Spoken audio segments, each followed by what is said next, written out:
This is Midi Kuper.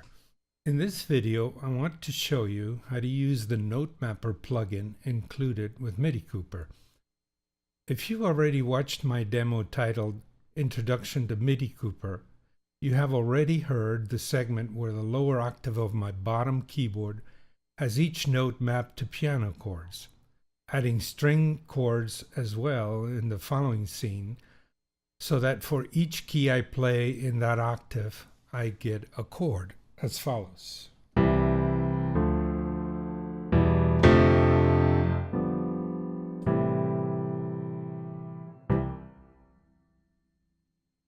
Let's examine how this scene has been set up.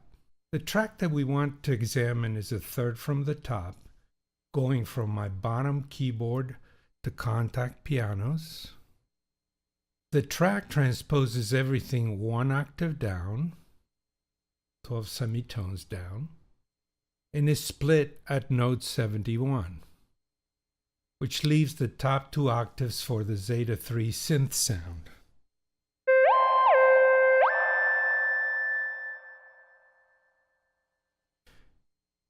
To see how the chords are being produced, I will click the expansion control labeled More to reveal additional track controls. Notice that the Effects button in the Note Processor section is enabled, and this means that I have enabled the track controls that allow me to insert Note Processor plugins in my signal path to do some magic on the notes that I play. Next, I will click the expansion control next to the Note Processor's label to reveal the note processors assigned to this track. And here we see the note mapper inserted in the flow. Let's click on it to bring up its dialog.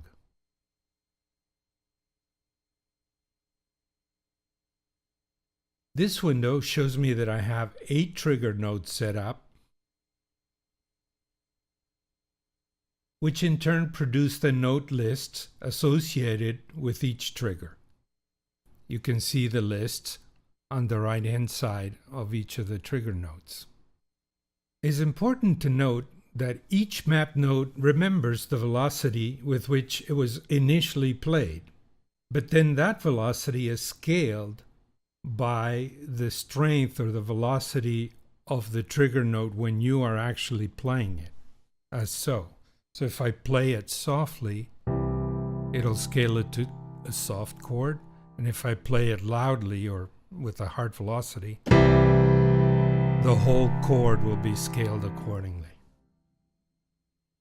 Let's create a new scene and demonstrate how to create a note map similar to this one.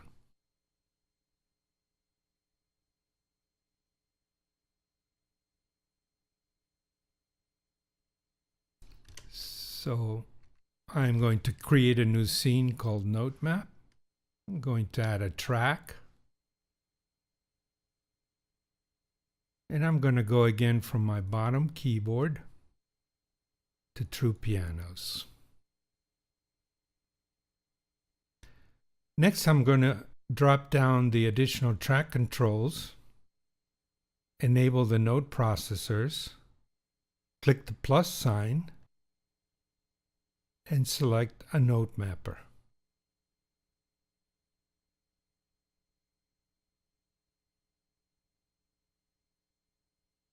The first thing I got to do now is add a trigger note. So I'm going to click the plus sign.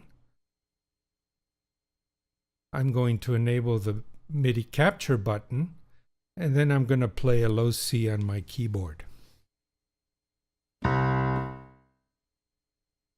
And I've defined my trigger note. Now I'm going to enable this capture button again to capture my note map.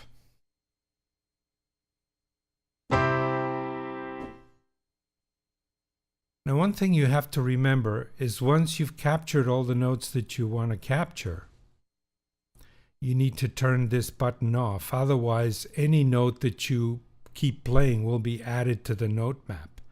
This is nice to have if you want to create a note map one note at a time, which you can do.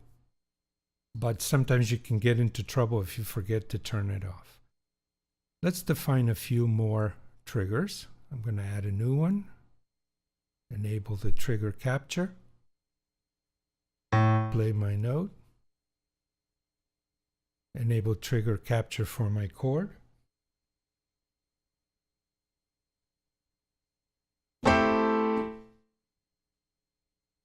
Turn this off. And one more.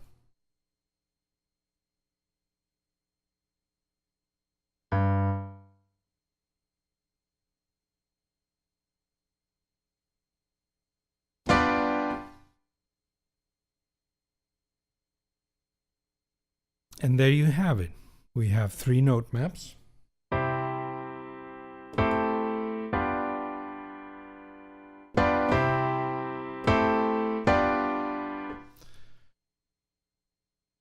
And I want to show you a couple more controls that you have here. This button that you see here is a pass-through control. When it's turned on, any note that you have not mapped will pass through.